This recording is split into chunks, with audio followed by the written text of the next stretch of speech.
kali ini bertemu lagi dengan saya, Ulan Ayu Putri sebagai moderator di podcast kali ini. Nah, saya kedatangan dua narasumber yang cantik-cantik ini, yang notabene adalah teman seperjuangan saya ya, yaitu dari mahasiswa kebidanan Universitas Aisyah Yogyakarta. Selamat datang Mbak Cia Rianda dan Mbak Laili Mindawana. Halo semuanya, terima kasih sudah mengundang kami di sini. Iya, terima kasih juga ya atas ketersediaan Mbak Cia Rianda dan Mbak Laili atas untuk datang ke podcast kali ini. Nah, di sini sebelumnya saya ingin tanya nih, apa kabar Mbak Cia dan Mbak Laili? Apakah sehat? Sehat, alhamdulillah. Alhamdulillah ya. Mbak Ula sendiri gimana? Alhamdulillah saya juga sehat. Oke, Mbak Cia dan Mbak Laili, kali ini saya akan nanya-nanya nih seputar kebidanan yang notabene jurusan kita ya Mbak ya. Iya. Nah, kita akan membawakan topik yang berjudul IMD atau Inisiasi Menyusui Dini. Bener nggak sih Mbak kepanjangannya Inisiasi Menyusui Dini? Iya, betul banget Mbak Ulan. Jadi IMD itu adalah kepanjangan dari Inisiasi Menyusui Dini. Gitu. Bener ya, berarti Inisiasi Menyusui Dini. Bener banget. Nah, untuk saya kan mendengar nih Mbak, katanya inisiasi menyusui dini ini sangat penting dilakukan untuk bayi-bayi baru lahir. Apa benar Mbak itu sangat penting menurut Mbak Cia? Iya, IMD itu sangat penting dilakukan. Jadi IMD itu dilakukan pada saat bayi baru lahir dan langsung disusui oleh ibunya. Jadi IMD ini juga bukan hanya sekedar menyusui Mbak Ulan. Jadi ini juga membangun ikatan antara ibu dan bayi. Selain itu, IMD juga memiliki banyak sekali manfaat, mulai dari mencegah dari hipotermia, terus meningkatkan produksi ASI, serta mencegah terjadinya infeksi pada bayi. Kalau menurut Mbak Laili? Iya, betul banget tadi yang disampaikan sama Mbak Cia tadi Mbak Iya. Ulan. Jadi IMD ini sangat penting untuk bayi. Bayangkan aja bayi baru lahir itu refleks kisahnya itu sangat kuat. Jadi kita memanfaatkan momen ini untuk dilakukan di IMD. Ini adalah tahap awal untuk dimulainya menyusui atau memberikan ASI sejak dini.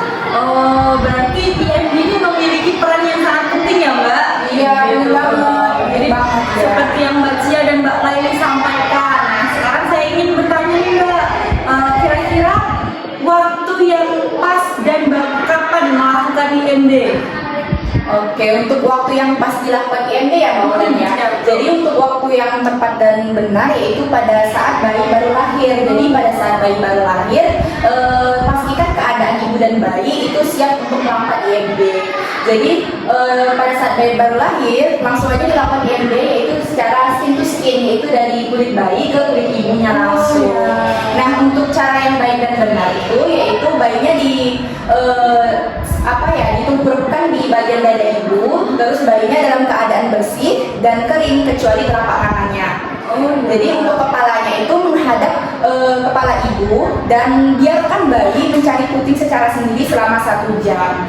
Jadi sebagai bapak yang menunggu di samping itu sabar gitu menunggu prosesnya. Jadi biarkan bayinya mencari putingnya secara sendiri. Jadi tidak boleh dibantu gitu ya Mbak? Iya, nggak boleh dibantu, biarkan dia mencari dengan sendiri. Jadi berarti refleksnya itu bekerja dengan baik.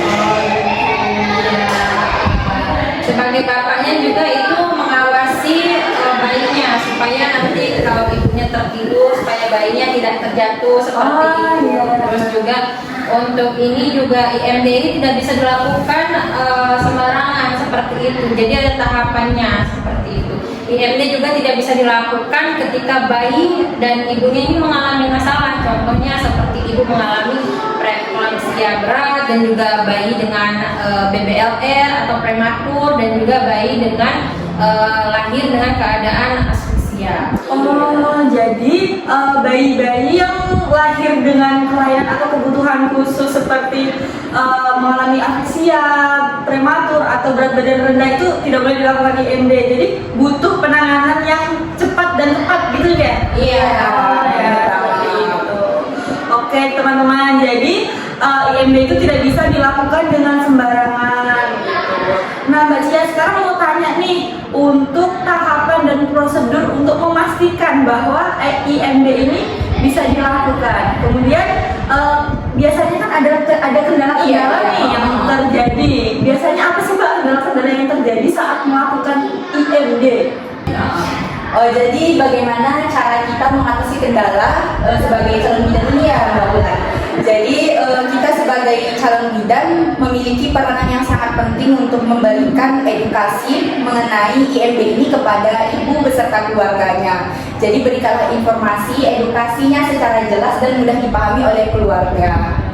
Ya, nah IMD ini juga harus didukung oleh keluarga tadi, terus juga pastikan untuk memilih tempat dengan dokter, perawat atau bidan yang mendukung untuk melakukan IMD ini, juga memilih tempat bersalin yang mendukung untuk ibu dan bayi ini berada dalam satu ruangan ketika bayi sedang lahir. Seperti itu ya. Jadi IMD ini tidak bisa dilakukan oleh sembarang orang dan harus ada pengawasan. Iya, benar banget. Jadi berarti ada dong di tempat-tempat tertentu yang bayi setelah lahir itu mungkin tidak dilakukan IMD. Iya, mungkin ada Mbak Ulan. Iya, ada tadi seperti yang sudah saya jelaskan tadi mengenai kondisi yang tidak memungkinkan ibu dan bayi dilakukan IMD, yaitu tadi dengan ibu yang mengalami preeklamsia yang berat, bayi lahir BBLR, terus bayi yang mengalami asfiksia dan masih banyak lainnya. Oh gitu ya. Oke nih Mbak, terakhir nih udah nggak terasa ya kita udah ngobrol-ngobrol, ternyata udah lumayan lama nih gitu. Ini terakhir nih, apa pesan Mbak Cia dan Mbak Laili untuk para ibu hamil ke depannya nih? Wah, udah terakhir aja nih ya Mbak Ulan ya. Nggak kerasa ternyata Mbak kita ngobrolnya cepet banget ya kan. Jadi pesan untuk ibu hamil di seluruh Indonesia, jangan malu untuk bertanya masalah kendala terkait IMD ini. Jadi jangan malu untuk bertanya kepada tenaga kesehatan, dan kita juga nih sebagai mahasiswa siap membantu ibu-ibu semua, ibu-ibu hamil semua untuk mengatasi kendala dalam IMD.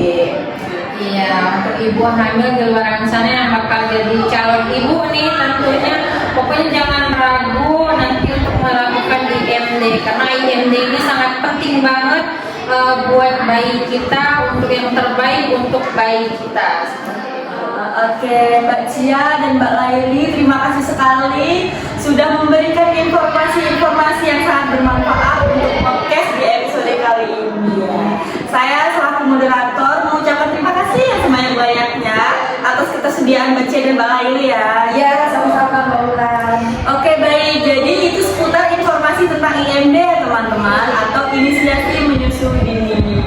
Nah, untuk para ibu hamil atau calon ibu hamil, seperti yang Mbak Cia dan Mbak Laili tadi sampaikan dan diberikan pesan, jangan lupa dan jangan takut untuk bertanya seputar IMD, karena itu sangat bagus dan baik ya Mbak ya. Iya. Untuk kelahiran pertama pada bayi-bayi kalian, seperti itu.